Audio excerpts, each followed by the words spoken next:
Hey, hey, hey, it's Tia, baby, and I am back. So thankful for all of you guys supporting me, and I thank you for about the part 1 of the series. I did have a few haters, and that comes with the territory. There's always someone challenging me about what I say in regards to the quinceañeras, what I say about Selena. And, you know, sometimes it does get on my nerves, but I mean, I have to understand it comes with the territory. People I had to block because they tried to say that I secretly hate Selena. How do I secretly hate Selena? I don't hate Selena. I wish she was here. Like I've said that in plenty of videos that I've done in the past, that she should have been here, that I wish she was here to fulfill her dreams of becoming a fashion designer, expanding her boutique in various cities and states and even countries, to expand her music career. I carry all of her, you know, favorite singers and possibly do a song with Beyonce. Like I wanted them to do a song together. Like that's why I said that Beautiful Liar song. I wish that should have been Beyonce and Selena doing that collab. And so how is that secretly hating her? I don't understand. Because I don't really care. Put out a lot of unnecessary merchandise and just slap. Things are cool, that's fine, you know. But it's some things that were pointless, like that boombox thing. I don't understand the purpose of it. I felt like it looks cute because I like purple, but it's my favorite color. Uses a boombox anymore. 2, what is its purpose? Is it just playing Selena music? Is it a collector's item? Which, I mean, if it is a collector's item, fine. I mean, if you buy it, that's fine. I'm not saying slap her name on it and to get a quick buck. Like I just didn't understand the purpose of that. Also, the little dolls that I said that are coming out, they look like Powerpuff Girl dolls, but they look like Hello Kitty dolls or something. I forgot the name of them, but they coming out with that. I think it's plush dolls. I'm not sure, but I mean, to each his own. If that's what they want to do, then that's fine. But I just say certain things like that is unnecessary. It's like, what do you need it for? Why? But to each his own. Now, I'm going to talk about part 2. It is going to be an actual part 2 that comes out up to the end of part 1. So, like I said, so far the series was okay. It was okay. It wasn't bad. It was okay. I did like the fact that they did bring more detail into her teenage life and her childhood life, because it was skipped over in the movie. They just went from childhood to her early 20s, like gave us a glimpse of what she was doing in high school, that she had a crush on a guy in high school, and you know, all of that, and that she was trying to go to the dance and go to certain outings with him, practice. So she couldn't really be a normal teenager because he was trying to build up their group and their exposure and their career. So that was nice. I mean, it was nice, but like I said in the other video, it was hard for me to capture the essence of Selena because Christian did not look nothing like her. Now, you don't have to look like the actual person you're portraying 100%, but you have to have some type of essence. She did not have that. Her body was nothing like Selena's. Her voice, certain things in her voice made AB, the person that played AB, did not give me AB. I just got lost while I was trying to pay attention to the series because I couldn't get past the people that played them. But that's why I said I did wish that they would have taken their time with the movie, that they shouldn't have rushed the movie out because they could have added that stuff in the movie, and it could have been a 2.5-hour movie or 3 hours. That was nearly 3 hours, and it's a classic. Everybody loves that movie. Everybody still, it could have been a 2.5-hour movie. It wouldn't have been no big deal. There are movies that are that long and that was very, very engaged and became big. Like Titan, they could have, instead of doing a movie, they could have did like the Jackson movie. They could have made it a miniseries on TV, because the Jackson movie together as a whole is not a 2-hour movie. That movie is about 3 hours or more, because I rented that movie and it was a 2 VHS movie together, because it was that long of a movie. When they put it on VHS, it was 2 VHS tapes, and it was a part 1 and then it's a part 2. They could have did that. That way everything could have been in the movie, and it would have been very detailed, and it would have been satisfying, and we would have learned about her as a person, as an artist, as a wife, and all of that.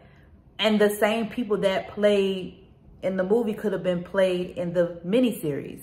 But for some reason, Abraham was in a rush, because he claimed that, you know, allegedly he was trying to beat people from, you know, coming out with an unauthorized movie. But listen, Abraham, with celebrities, they did it with Aaliyah. They came out with an unauthorized movie about Aaliyah, came out with a movie a couple of years later. And I saw that movie in the movies, and I did like it because it showed a different side of Whitney that I didn't know about. I didn't know she dated, did she date Eddie Murphy? No, I don't think she dated Eddie Murphy. I didn't know she dated, but they showed that part of her.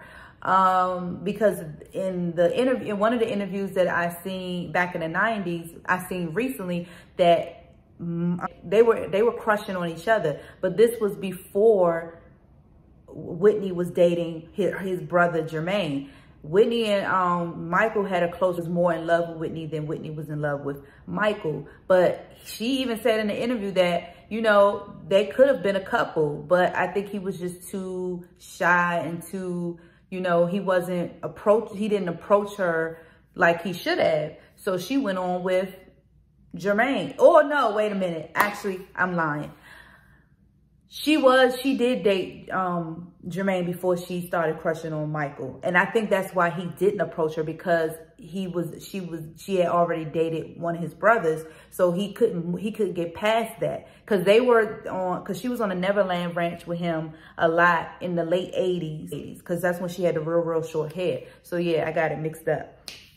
But yeah, and using the same characters that play in the movie, in the miniseries, they could have did it. They could have made that movie like in '99. That's like the fact that you're trying to beat or allegedly beat people from putting out unauthorized music or unauthorized movies. It's not going to stop them, because they didn't sign a document, you know, to prohibit them from doing that. So they can do it regardless if you say it or not. Whitney, they did it on Aaliyah and Bobby. So it would have happened regardless. And it did happen with the book, with that secret Selena book or whatever. She went out and did it. So, I mean, it's called freedom of speech. I mean, she didn't sign nothing. Not saying that what she wrote in it is, you know, legit or whatever, because I didn't read the book and I'm not going to read it. But the fact of the matter is, that's just a prime, not because you are not in control of what people say, because for one, everybody didn't sign a document that you had Chris sign. So, and obviously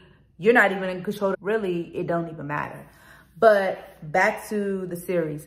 Like I said, Pete, I didn't even know that was Pete for a minute. I didn't know that was him. At first, I thought it was just like a person that they were in competition with, because I thought he was like in a popular band and they were in competition with each other, because the way he approached them like he was the stuff.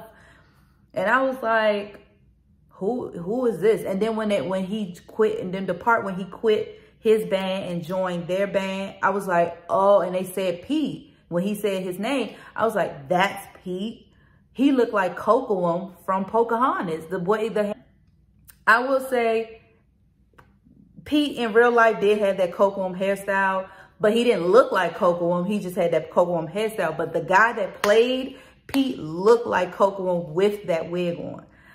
And I was like, also the guy that played Rick, that's the only person that I was, when I saw him, I was like, I already know who that is, because he kind of looked like him. It does seem like he's more of a chill, quiet type, like he stays to himself, he minds his own business.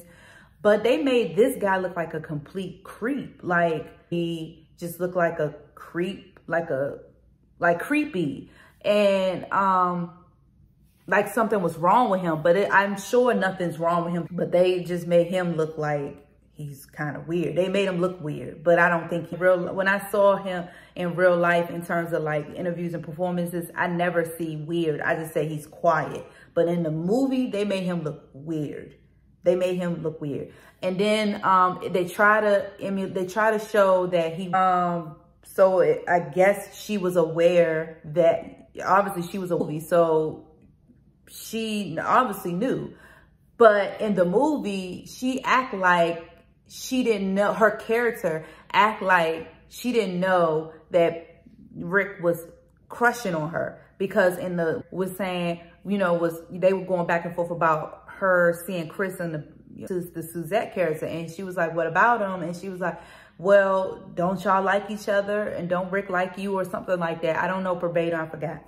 And she was like, try to help her with everything. He was agreeing with everything she was saying in the movie. He trying to teach her how to drive. She messed up she almost messed up his transmission or whatever. He didn't even trip. You're like, oh, it's okay. You did a good job. I'm like, come on now. If you don't see that this man is feeling you, then you're slow. That was kind of weird. And then, the scenario on how Abraham found out about Chris and Selena was totally stormed out, slammed the door, and she told their father. And she kind of was envious of them being together, and didn't want the band will be disbanded. But that's not what Chris portrayed in the book. He made it seem like everybody was cool with their relationship. Everybody knew about their relationship except for Abraham. Abraham was the only one that didn't leave his house. And Suzette Selena will always do this little joke. She would always kiss Chris on the lips around AB, and AB like, man, why y'all doing that in front of me and all that? Like, just playing with him. But they were all supportive of their relationship. They didn't want to be a part of it. They just want to know as little as possible, because they were afraid that, you know, they knew about it and they didn't tell them. So that was it. So I don't know why they was portrayed in the book. And I'm going to go on Chris' side because he was the person in the relationship.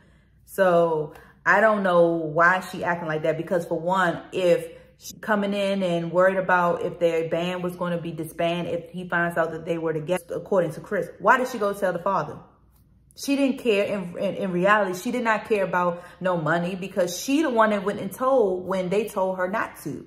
So, and I said a fake supporter or whatever, you know, people that were agreeing with me saying that y'all need to stop with this narrative that per se of their relationship.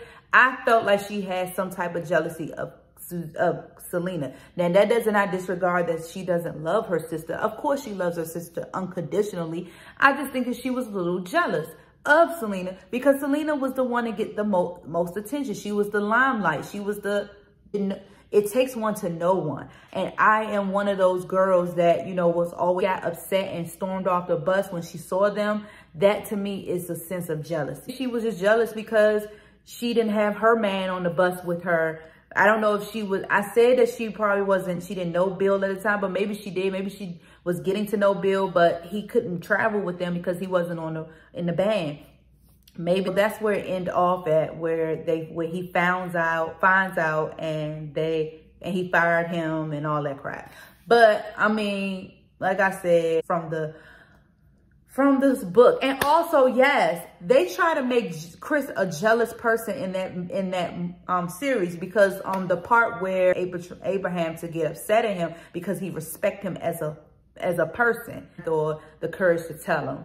But in the movie, they made it seem like it was, you know, for a while, because they didn't want him to know. And it seemed like they made Chris look pushy, like he was, you know, respecting him at first, respecting her decision at first, but then he started to get, you know, a little antsy about it. And in the movie, it made him seem that way. And it made him seem like he was jealous when she was doing one performance that I've seen. Chris was upset or looked like stare down. Now there was one in her, and I did a video reaction of it, and it looked like he was a little jealous, but he probably just was in a daze. I don't know.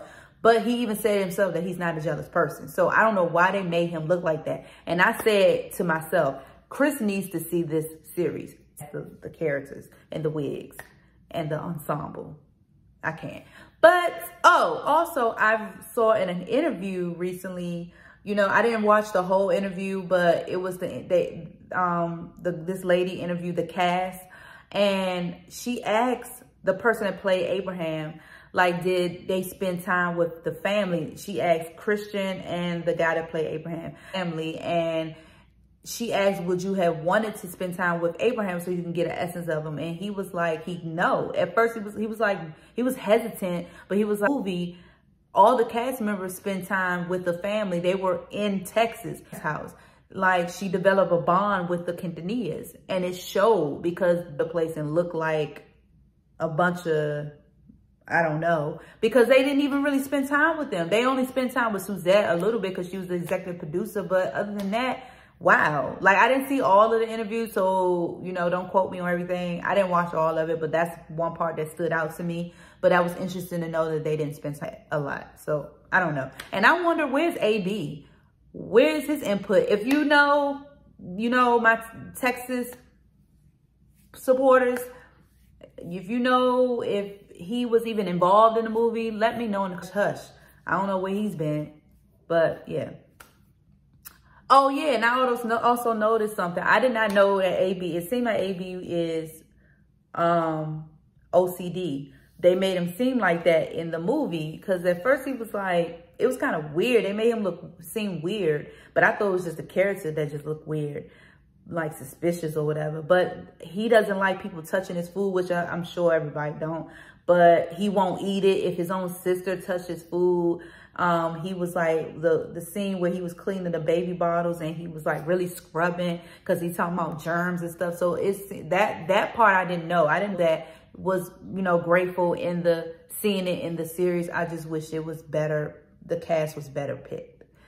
And, you know, but hey, that's all I have for you guys today. And I will get back with you with another video.